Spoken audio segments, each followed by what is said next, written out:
One of the first criminals has been found guilty of damage and has received a prison sentence of, I think, 2 months in relation to stirring up unrest over the last week. James Nelson, who's 19, has been jailed for 2 months after pleading guilty to criminal damage. And, we've had events in Sunderland, in Liverpool, in Blackpool, in Hull, in Nottingham, in Bristol, in Portsmouth, in Middlesbrough, Rotherham, Tamworth, Weymouth, Birmingham, Darlington, and Belfast.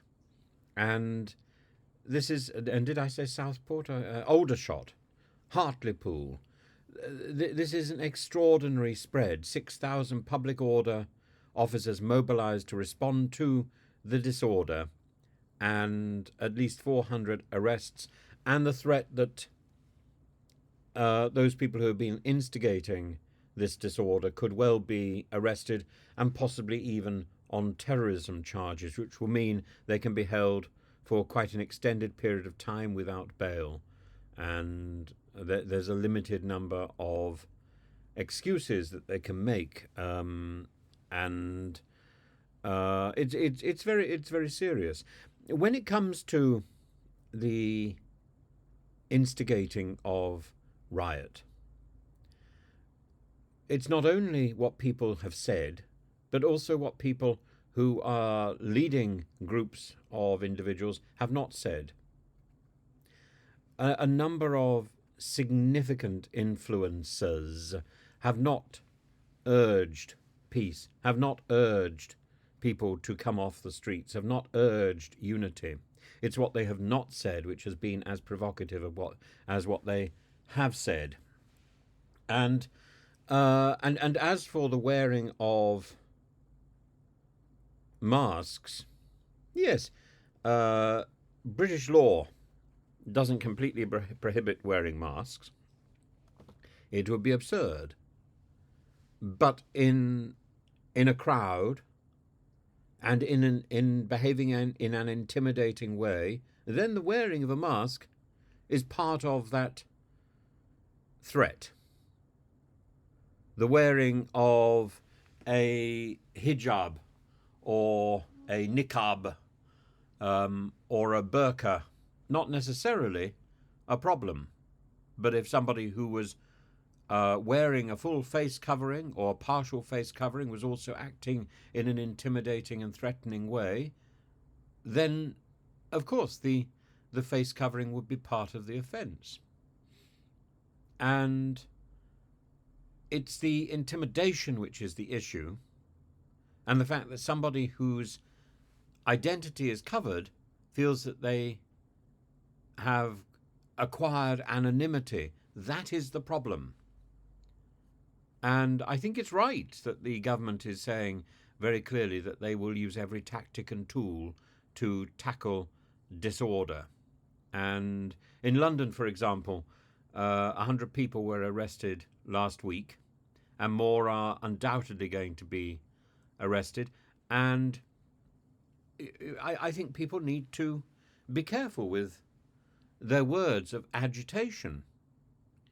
Even the stupid self-publicizing words of Elon Musk are dangerous. And the accusation of two-tier policing is dangerous. I think the police have a great deal to do to bring their practice into the 21st century. And I think we need to get back to personal policing.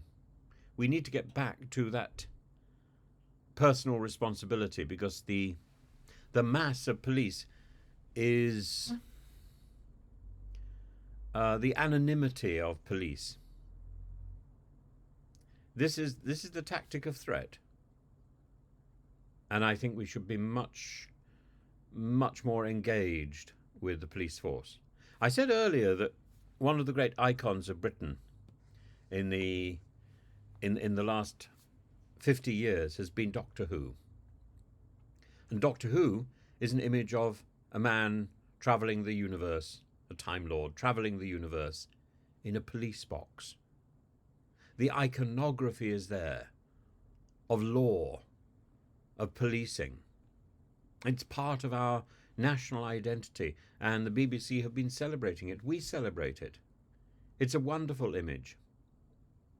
And it often passes people by that this is an image that is predicated on policing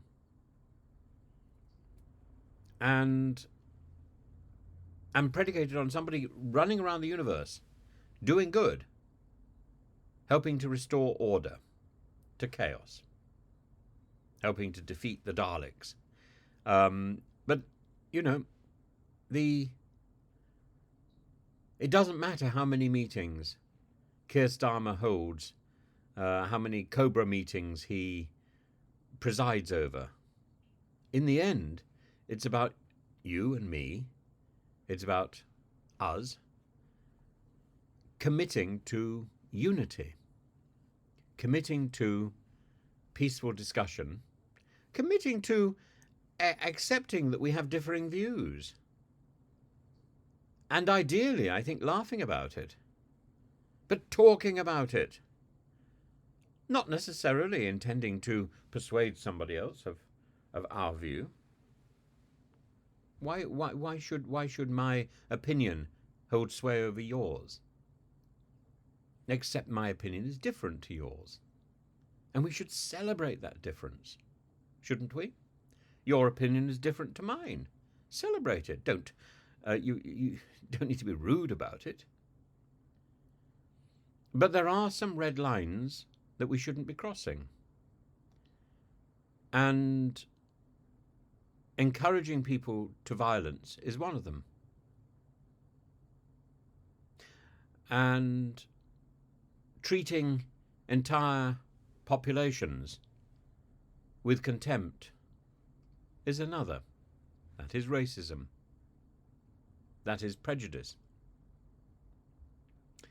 And the problem is that we have seen this from the bowels of Westminster, from the heart of the British Parliament. We have seen within recent memory a Home Secretary banging on the dispatch box and talking about an entire nation in disparaging terms. I don't even need to mention the name of Suella Braverman. There, I've done it. But when our leaders are so at fault, then we must ask, is our leadership giving the right example? If it's not, we need to ensure that we never have those leaders again. We need to make sure those people who cannot take proper response, it's got nothing to do, incidentally, with left or right, with this party or that party. It's got to do with taking responsibility for ensuring unity and peace in our country. And those leaders who cannot contribute to that should no longer hold public office.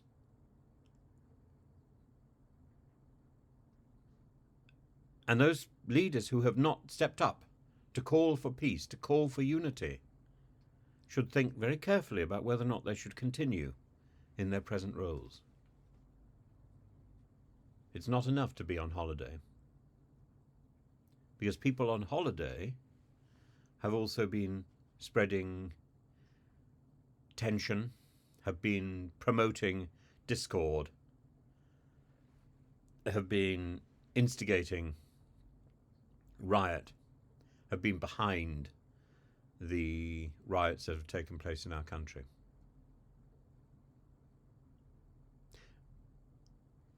And even if they were using stochastic, vague, elusive language, vague, fluttery language, their followers knew what they meant. It would be very difficult to prove this.